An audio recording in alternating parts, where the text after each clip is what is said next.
When I started to track on a website called there's an AI for that.com, of course, in March last year, there was actually 3,000 AI startups. Today, in January, there's 11,000 startups. That's 1,000 new AI projects being created per month. All different countries are representative in creating that. It's not limited to Silicon Valley or to London or Paris. It's happening all over the globe. The cost of entry is it's really easy to get into this.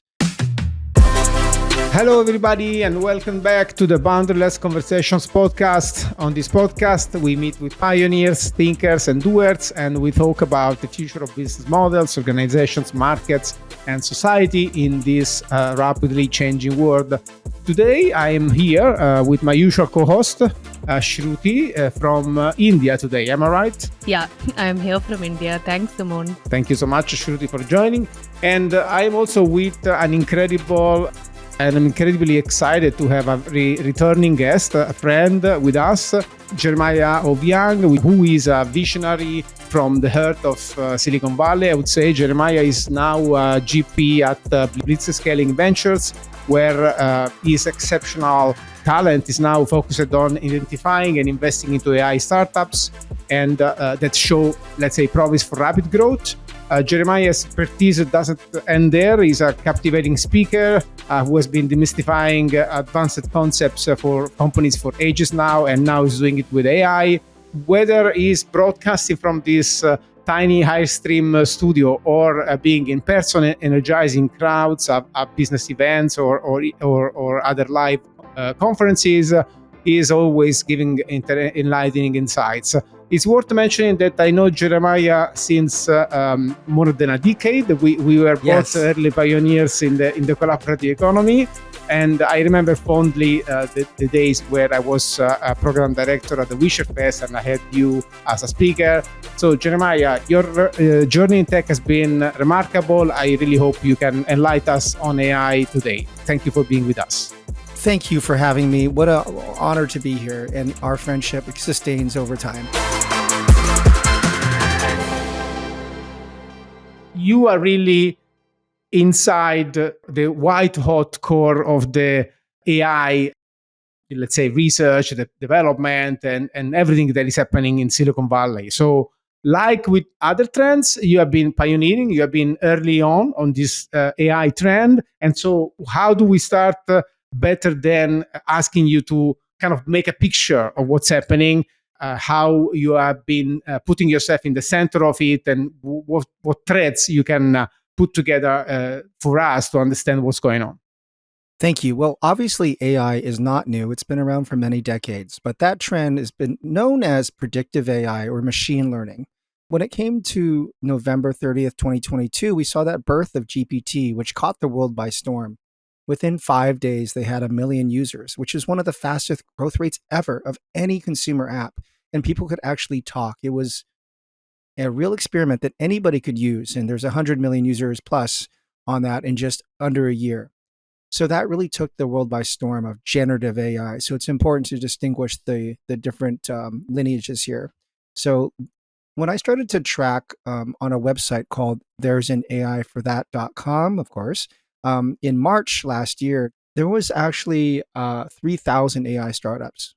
Today, in January, there's 11,000 startups. That's 1,000 new AI projects being created per month. Most of them, all different countries are representative in creating that. It's not limited to Silicon Valley or to London or Paris. It's happening all over the globe. The cost of entry is it's really easy to get into this. Now, with that said, I am in Silicon Valley since .com, so this is my 5th tech wave. And Simone, I've never seen a wave this big. This is something different. So just to help paint that picture, there's about 1/3 of the billboards on Highway 101 are around AI. Of course, this is a very nerdy area, so that's not unheard of to see that many tech billboards. But to be all focused on one trend is amazing. The other thing to note is that every big tech company, all the tech giants, they're all now AI companies. And of course, companies like Google are very afraid. They could potentially lose market share as people turn to AI for questions and answers. That's their main revenue. the other thing to note is there's a tremendous amount of AI founders and startups, all in Silicon Valley and in San Francisco in particular, that are creating these startups and they're launching these things. One final stat that I'll share, and then I'll turn it back over to you for your comments, is just to explain the growth and the excitement and the ecosystem. There are 100 physical in-person AI events in San Francisco per month. Wow. 100 per month. That's 3 every day on a weekday, and 2 on Saturday, and 2 on Sundays, which can often be hackathons. Most of the foundational models, the biggest ones, are in San Francisco. Of course, there are some around the globe, like Mistral is in Paris, and UAE has Falcon. So, and early other models came from Toronto and London. So we certainly know there's a global ecosystem, but the real energy is absolutely in San Francisco. So that's a quick quote, reporter on the ground view that I wanted to share with you and your listeners. I think you said something very, very on point when you said this time is different. So my question for you, again, it's kind of bouncing back to you based on the experience you had in the last few months. We have been meeting so many founders. You have been meeting so many people that have been active on the space. Sometimes it feels like it's just in fashion to be AI something, right? But on the other hand, I believe it's really a deep structural shift in how we think about products, how we think about organizations, and so on. So maybe you can help us, in a further reflection to explain why it's really different, and it's not just a fashion element; it's really a deep structural element that is impacting the way we think about products and everything else. So, what's your point of view on this? So I was involved in the Web3 blockchain industry, and it was very difficult to explain what the use case is and really the purpose. And it was very challenging for users to use. There were so many steps. I couldn't get my mom to use it. Of course, I believe those technologies will sustain over time, but it's just a longer adoption process. Now, you and I were both in the collaborative / sharing economy, and the use case was very clear. Do something faster, cheaper, or more local, or beneficial to the planet and sustainability. It was very clear, right? And that's why some of those dominant players still exist today. It's very obvious. Now, AI is akin to more the sharing economy. When you use it the first time, you're like, oh, my life is easier. My life is better. I can get information faster. I can create new things quicker.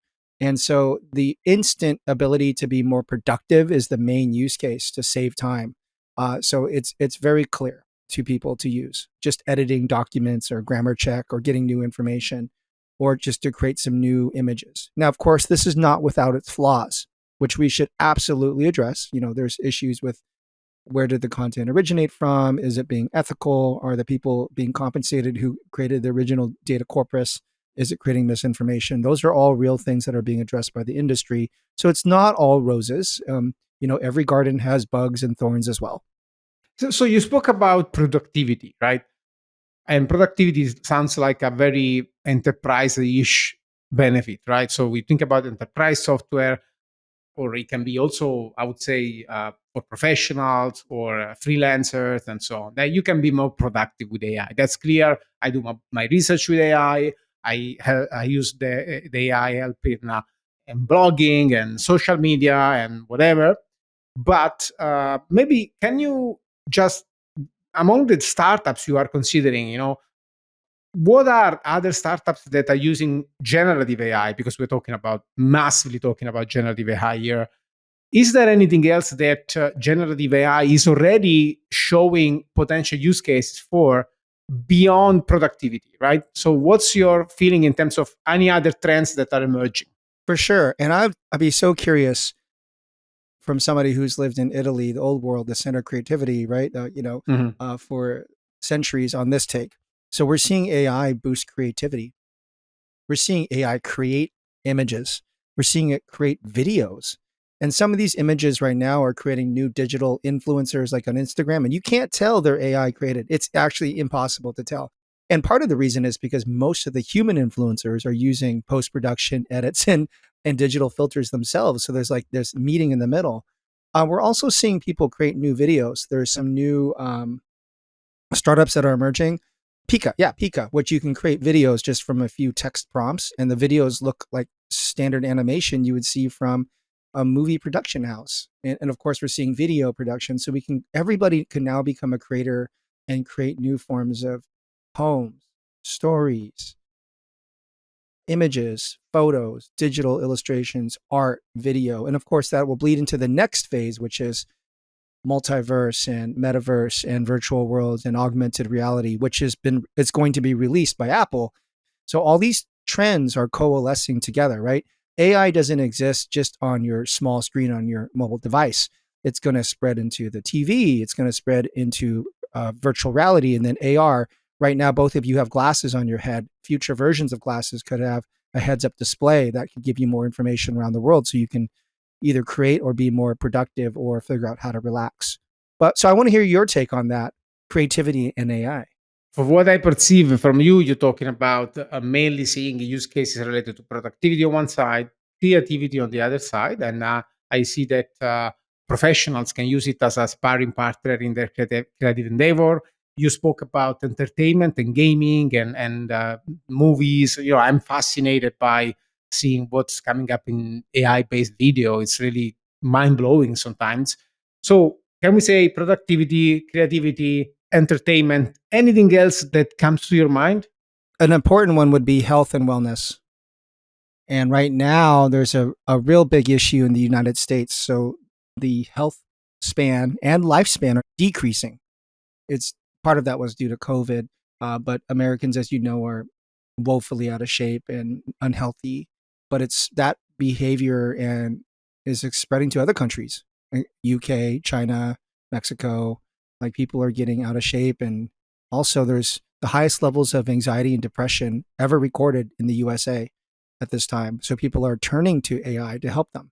And I can show you a demo later. Like there's one called Pi where people talk to that one, or there's other ones where for mental health, or people using these for meditation, or they might use it for fitness to come up with a personal plan, and then you can connect it to your wearables to track your fitness and are you moving during the day.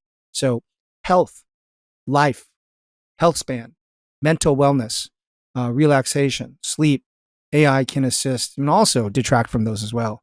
So this is a tool that can be used for that. Does, let's say, AI's creativity one come at the cost of human creativity? So is that sort of a trend that you're seeing, is that it's either or? And how is the reception for all of this, right? Essentially, like how is consumer behavior changing in order to receive this kind of AI driven creativity? Ooh, great questions. And I just want to comment. I mean, this is a really cool global conversation. We've got somebody Yeah. in Europe, Asia, and I'm in North America. So this is like really Yeah. fascinating and all in real time. Okay, so how many people are actually creative? I think all of us are. It's probably degrees of difference. Yeah. And how many people have had formal training to be creative? I mean, in an Asian context, extremely low, Oh, I would yeah. say.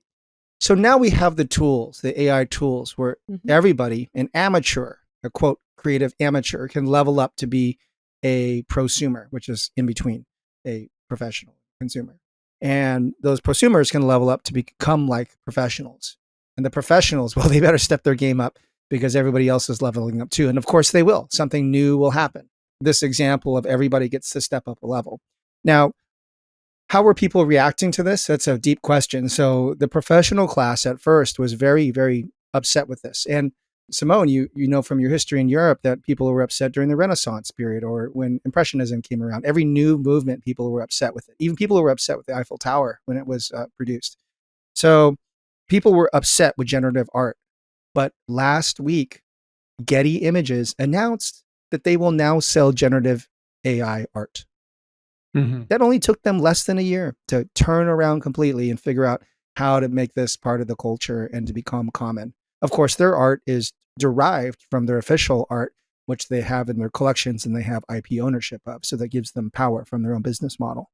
Mhm. So this is an opportunity for all the content to level up. Now, are we ready for synthetic? Synthetic means any content created by AI to surround us at all times. Honestly, it could be a little overwhelming. It is overwhelming. I see it on Instagram. It's like all this synthetic art. It is overwhelming. So every time we have one reaction, we will go back to the other direction. So there will be a premium on human. And so when things move too far to synthetic, we will shift back. And we saw this in the sharing economy. It was a reaction to overconsumerism. It was a reaction to too many cars in the US, right? It was a reaction to people being stuck in the same old building. They wanted to be in Airbnbs and travel the world and not be in a hotel. So if we have too much synthetic content, we'll see people go back to museums to see 1,000-year-old pieces. If there's too much synthetic content, people will go back into nature and have a nature hike, which is a much higher resolution than 4K. So that's my response to that. Those couple permutations on that thought that you gave me. Thank you. Are you seeing, this is a connection I'm making with the sharing economy and the collaborative economy as well.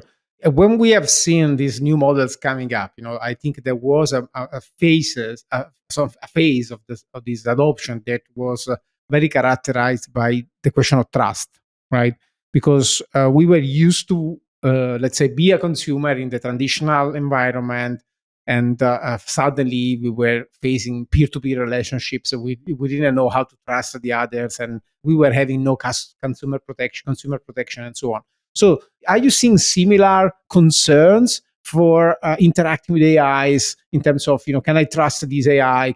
Any trust issue related to the emergence of these AI-mediated models in startups? So what is your perception of how consumers are approaching these new services in this way? There's absolute mistrust of the hallucinations created by the large language models like OpenAI, which in the past have sometimes made up things. Even my own biography was slightly incorrect because it's just trying to fill in what it was assuming would fit naturally into the next word order. That's really what it does, is reassemble the word salad, right?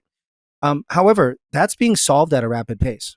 There's a new technology trend that has really took the industry by storm come November, 2 months ago, called retrieval augmented generation, otherwise known as RAG.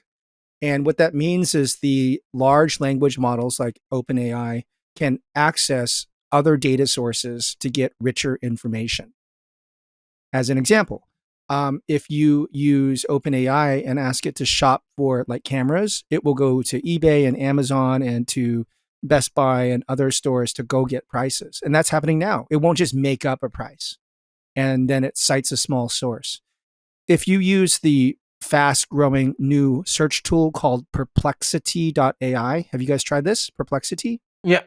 It will show citations at the top of where it's getting its information, and it will summarize the answers from your query right on the page with small little footnotes so you know where it's getting its information. So by the end of this year, 2024, hallucinations should be nearly gone on these types of tools. However, there's a new problem. The new problem is there's multiple democratic elections happening around now, and there's the big one in the US happening this year. And we're expecting that foreign state actors who are in opposition, or frankly, Americans themselves, will be creating false, fake, deep fakes, making public officials or celebrities say things that weren't true, or to stitch together multiple clips which were true, but really lend and change the context. So people, bad people, good people, will be using AI to distort truth and reality, and it will appear real. Some of that will be fake content, some of it will be manipulated content, and that is starting already. So sometimes I have a feeling that AI is accelerating, right? It's accelerating also technological development. You have this feeling that we're running faster, no? Since we invented these new large language models, it really felt like an acceleration, right? And at the same time, as you said, so there are deep fakes, and these things are creating massive challenges from a perspective of, social cohesion and things like that. So I feel like it's like we're running faster on a car that is falling apart a little bit as we go.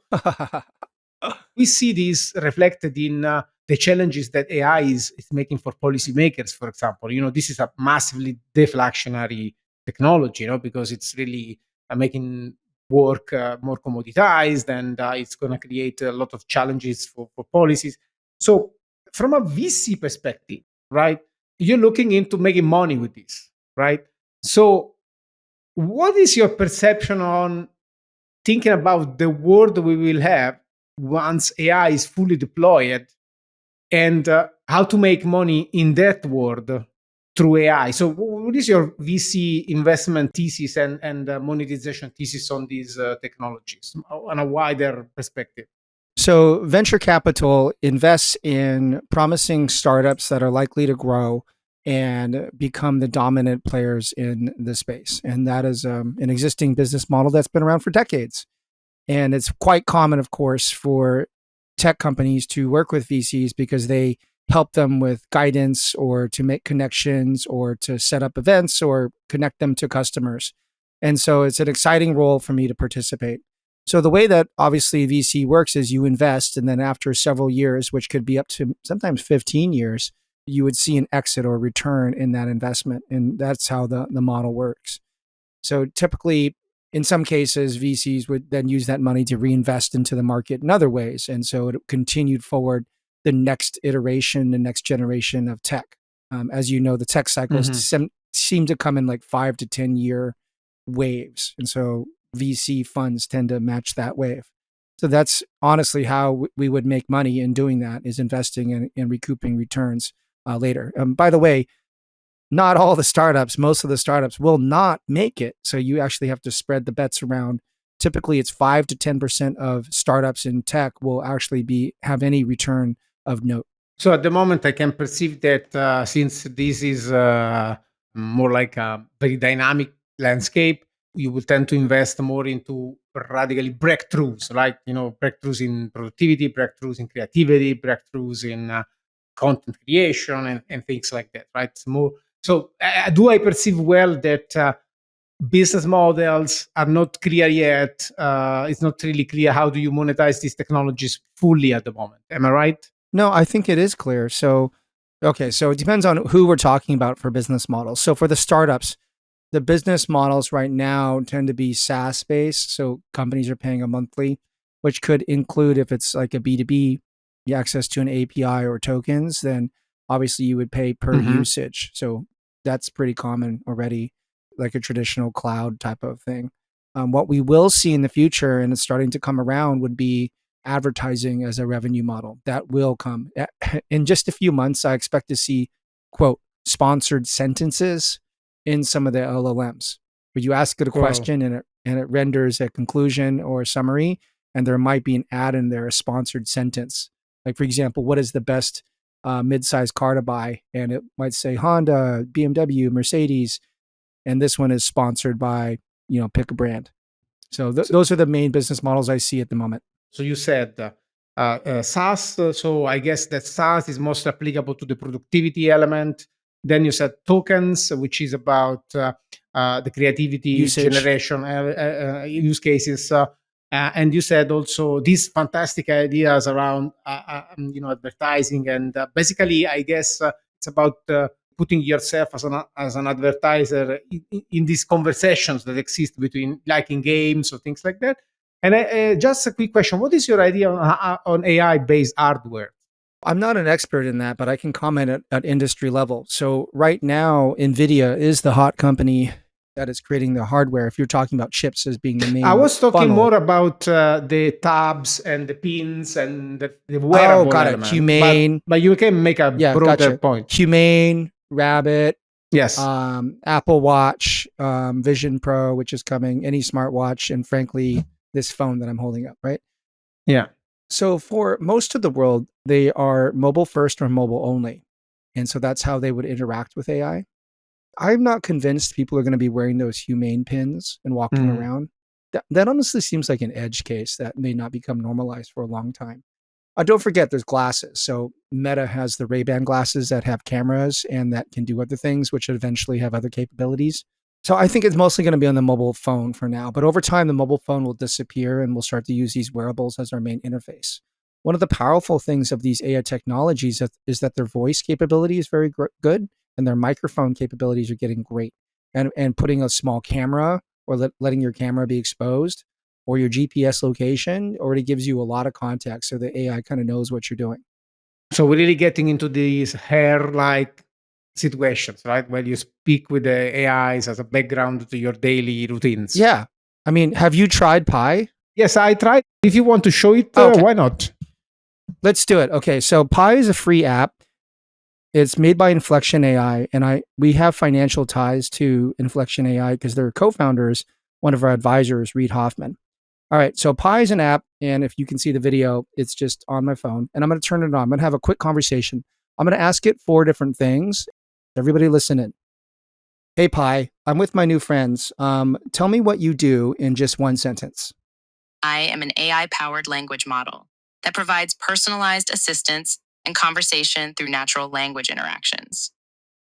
Hey Pi, I'm feeling really sad. A car ran over my dog. What could I do?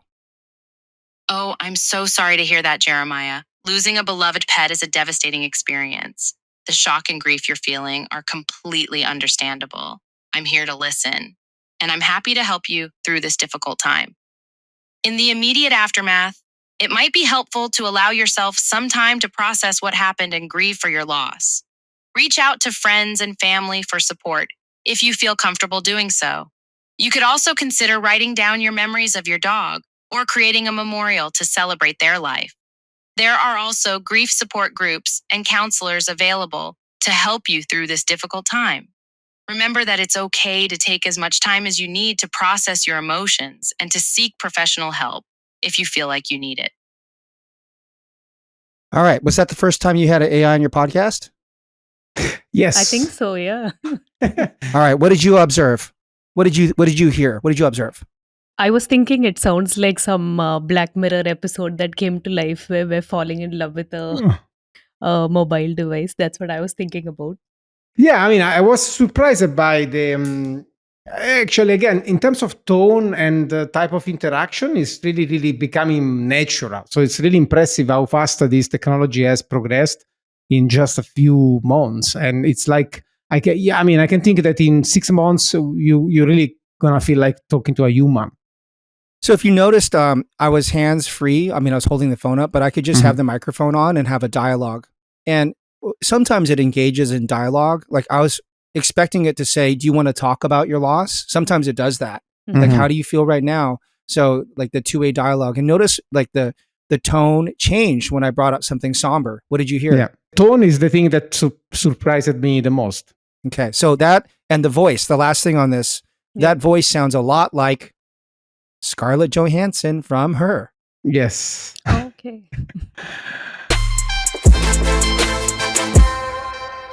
I was just thinking about all of this content that's being produced, right? And so what happens, let's say, as a VC maybe, or generally being in the system as well, right? How do you assess consideration on like manipulations in these content or accountability for the information that's being said, and overall, let's say, your idea on the ethics of it, right? Like how do you think that's going to progress as we go forward?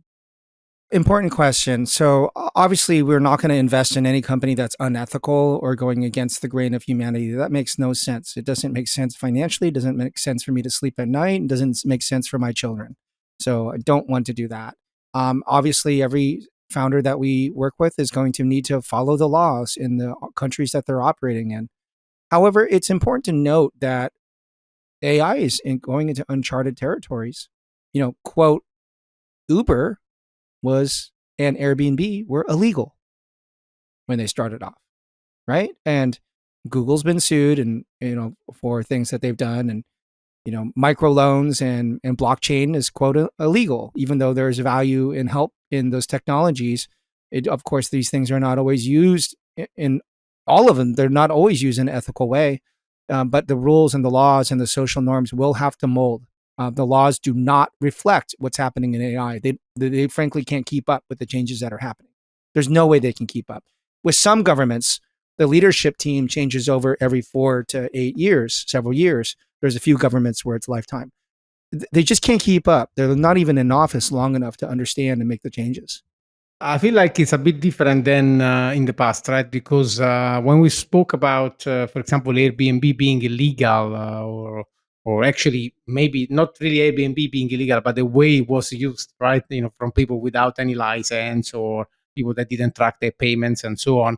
In this case, I think there are some more important problems to address that are structural to how did we build the LLMs, right? By basically using knowledge produced of which the LLM owners don't have ownership. So I think it's some structural problem that we need to figure out, and we are already seeing the NIT suing OpenAI and so on. But you are a very strong connoisseur of consumer behaviors as well. And I think you also, in the preparation conversation we had, you spoke about agents that I think you believe it's a very important aspect of this AI revolution. And indeed, it's moving from talking to AIs into letting AIs do the work and coming back to us more like an assistant or a butler or something like that. So AI agents, I think one question that I have, the biggest question I have with AI agents is, first of all, trying to understand through you, what are they really capable of? And I think they are really becoming smart and can do actions much more easily now. But on the other side, it would be interesting to explore from your perspective, what are the security concerns? When we talk about agents, most often people have this concern about having to supervise the actions the eyes do or the AI is performing. So essentially controlling that they do not do wrong things. So for example, buy wrong stuff or order things that I don't need, or maybe inadvertently execute some tasks that have consequences in the real world for the user, for which the user also have to supervise. So what is your perspective about agents? How are they evolving, and these security concerns? Okay, so let's start with a definition. So right now, LLMs like OpenAI are more like assistants that you would go to and ask it for help. Another version that we're seeing emerge quickly is called a co-pilot, where the AI is integrated into your existing software. That could be personal software that you use for fitness that guides you on your fitness journey, or it could be in Microsoft 365. There's literally, it's going to be called Copilot that sits with you in Microsoft Word or your actual Teams meetings and takes notes for you or schedules for you, right? So there's a Copilot that's like with you. Third type, which is now emerging, is called AI agents. And there's no clear definition on an AI agent, but essentially an AI agent has the following characteristics. One, it's autonomous. It operates with little or no human supervision. And number two, it perceives what's happening around it, which it helps to guide it and make decisions. So it is like the baby step towards artificial general intelligence, AGI, which is basically the goal here, where AI would be equivalent to human intelligence, which, by the way, is probably going to happen in our lifetimes. All right, so an AI agent, there's around 300 startups that I know of. In fact, my next event in San Francisco called Llama Lounge, the focus will be on AI agents. And 10 different AI agent startups will be on the demo floor, like an expo hall, and they will have demo tables. Of course, this helps me to understand who we should invest in and the trends and meet the founders. I'm already interfacing and interacting with the AI agent space already, and so that's starting to really grow. So let me just tell you about some of the AI agents, and then I will address your question on security. So one of them is called Agent Lunar, which is from UK. They're flying in digital workers for small business. So instead of hiring people, these things would do that. A personal shopper agent called Claros. And I'll give you one more, EvaBot, which is an AI research assistant in sales that will help sales teams learn more about their customers and it'll go out there and do all the research. Normally, you would hire somebody junior to do that. So in many of these cases, agents will be doing the low-level tasks, repetitive tasks that have already been done by an entry-level worker. So most entry-level worker tasks within the next few years will be automated. Sorry, I'm sorry, that's the truth.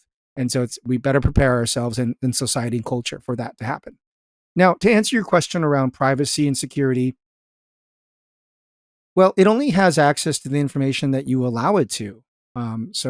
If you are concerned about your bank account, then don't give it access to that. But it can certainly go around and use the existing public web, like we see them doing shopping for people or booking flights. Or if you give it access to your calendar, that's a common one that I'm seeing. It'll schedule calls for you and schedule meetings. It'll look at everybody's calendar. Right now, it's very manual with Calendly to do that. You have to both have to pick out what are your free dates and all those things, but it should be able to figure that out by context. Specifically, the three of us are in 3 radically different time zones. So it should be able to do those things on our behalf. The AI agent that I expect to see by the end of this year, I was asked by Fast Company to give a prediction for this year, 2024. And so by the end of this year, I predict that we will see AI agents that will help us solve our email inboxes. Right now, all of our email inboxes are a disaster. And it's so much anxiety and stress to think about all those unread emails. And of course, as soon as you respond to all those emails, guess what happens? More emails come back. Yeah. Basically, I'm expecting AI agents to read emails, prioritize emails, summarize emails, and then recommend its responses. And then after we see the recommended responses get better and better, you start to say yes, yes, yes. And then eventually you give it the autonomy to respond on your behalf. So that will happen over time where your AI agent will be speaking to my AI agent and be doing a lot of those things on our behalf. So a long answer. I hope that gives some clarity on what AI agents are and are not, some practical use cases, the dangers, and what I expect to see in just this next 12 months. Yeah, I mean, I'm fascinated sometimes that since we don't really understand LLMs, it's really difficult to, I would say, anticipate their behavior. So one way that we can kind of constrain their behaviors is to put some kind of protections, right? So some kind of things that, you cannot go beyond that, something like that, right? And you said that, if you are concerned about your bank account, don't give it access. But at the same time, I think this is very challenging because on one hand, you want this technology to deal with the important things as well, because these are the things that you spend most of your time on. And at the same time, I'm very concerned about letting an LLM kind of reading and sending emails without my kind of control. Maybe we can do that if we clearly signal to the recipient of the email that this was written by an AI. So you know that like when you have your assistant, sending emails for you, it's not you, it's your assistant. Yeah. So maybe you can blame the assistant if things go south. Yeah, but they don't always disclose that. Most executives have EAs respond on their behalf, and you don't know. You assume it. Yes. But that's the question for you. Would you be comfortable now to open your inbox to an AI and let the AI respond to emails for you? Wouldn't you? Not right now. Yes. Definitely not now. Not now, but over time. But don't forget, Simone, the largest set of data that it can train on is your sent emails. Mm-hmm. You have probably 10,000 to 100,000 sent emails. Like there's a lot of data it can train on to look at your behaviors. How did you respond to this person? How did you respond to that person? Who did you not respond to? Who went into spam and filter? Who did you respond to immediately? And which tone did you use? Which conversation did you, how long was it? Was it formal, informal? Was it in Italian? Was it in English? Like there's already a lot that it can understand to do. My thought is we wouldn't allow it to do this immediately. We would be guiding and teaching it and reviewing the suggested responses before it hits send. And then over time, it will get smarter and smarter and smarter. And then eventually it'll be seamless. It'll start responding on our behalf. Mm-hmm. By the way, I'm not saying this is the best thing in the world. I'm not saying it's the right thing or the wrong thing. I'm saying it's a thing. It's going to happen. But the opportunity, the thought is, and let's just go back to my opening remarks here. There's over 100 AI events in San Francisco in person. Now, why are the AI tech nerds? Why do they want to be in person? Because they want to be like Europeans and Asians. We actually want to be together. We actually want to be in person, breaking bread, drinking wine, drinking coffee, like talking to each other, interfacing and being human. It is an ironic thing to say, but AI can help us return to our humanity if it does all the labor on our behalf. This opens up a lot of questions on really what is labor, how do you get paid, how do you make money, and what is human? Like that. Yes, what exactly? At the end of the day, what is human? How do you sustain a society like that? That Marx, was a very adamant in of course he didn't speak about AI. He spoke about something that he used to call general intellect, and essentially the general intellect is the knowledge that we create as humans, in society, that can become productive on its own without human intervention at some point. It was so far away in understanding that at some point we could have created an automated intelligence or something like that. and he anticipated that was going to be very critical to the very idea of capitalism. So I guess that we are in for changes in society, and we'll see what's going on. So for sure, but I get your point. We do.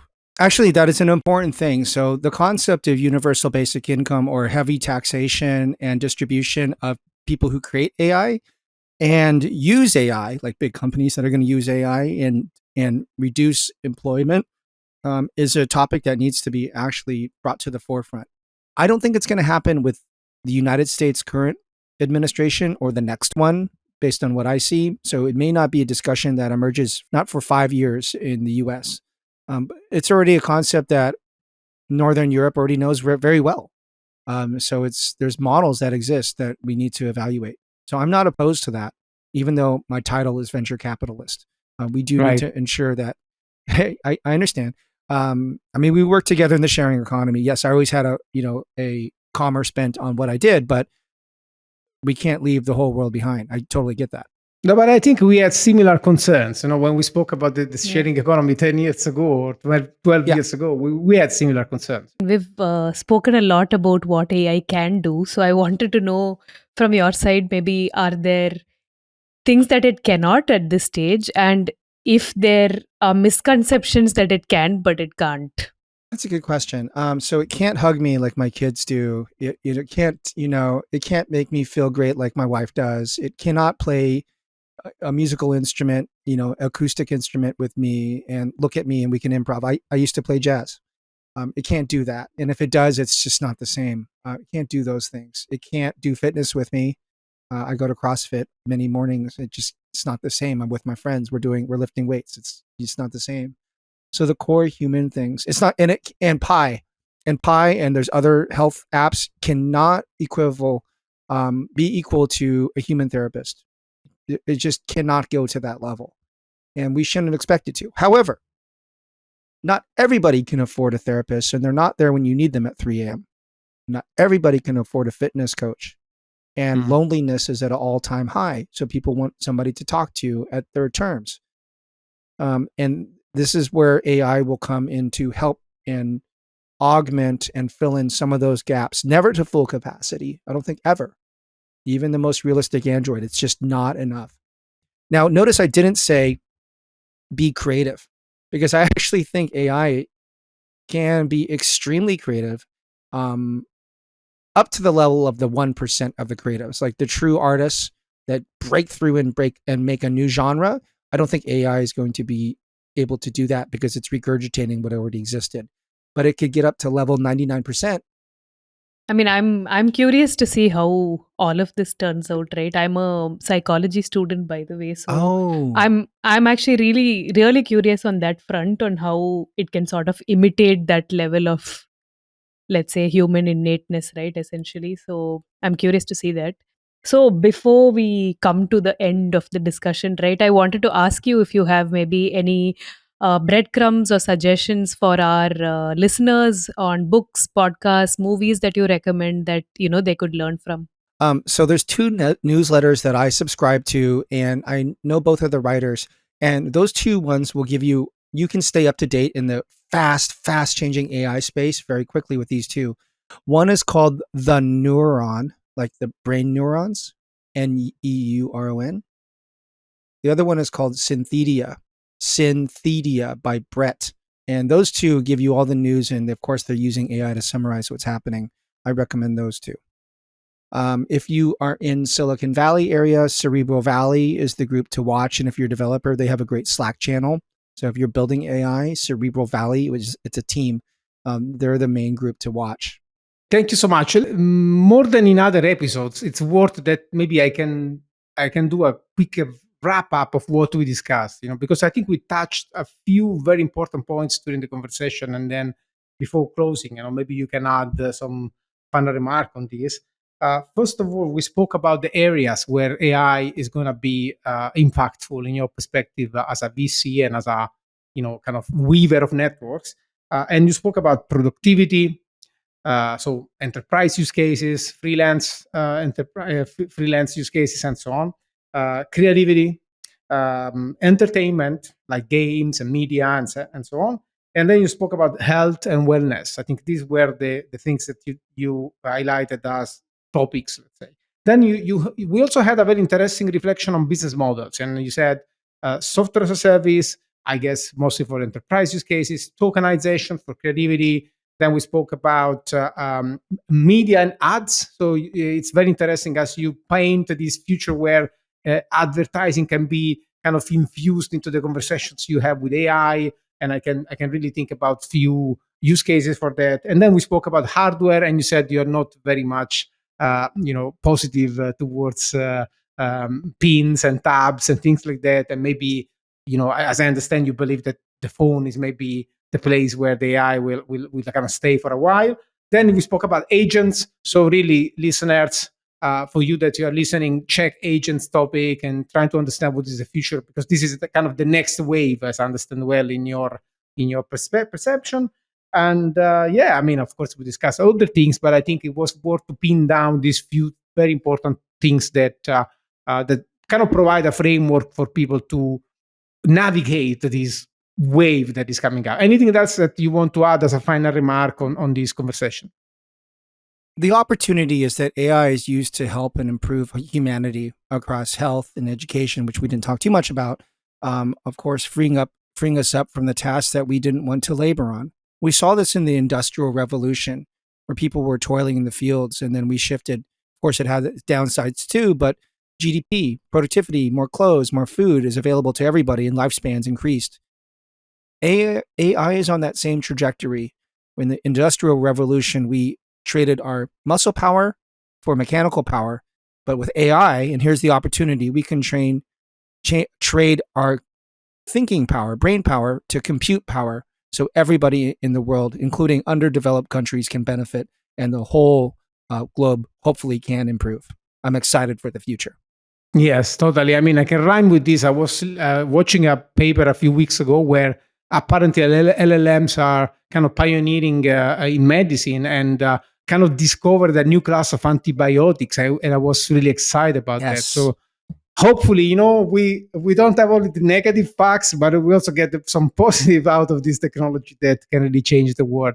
So thank you so much, Jeremiah, for your enthusiasm, for your pioneering work, for being twice a guest on our show. And people, you can get back into the last question that we had, the last conversation we had with Jeremiah. It was in the cusp of the coronavirus pandemic, so it was really rather different nuance of the conversation. But I think we went to this, and this is also a good signal that we're gonna go through the challenges that we're coming up with AI and so on. So thank you so much. I hope you enjoyed the conversation.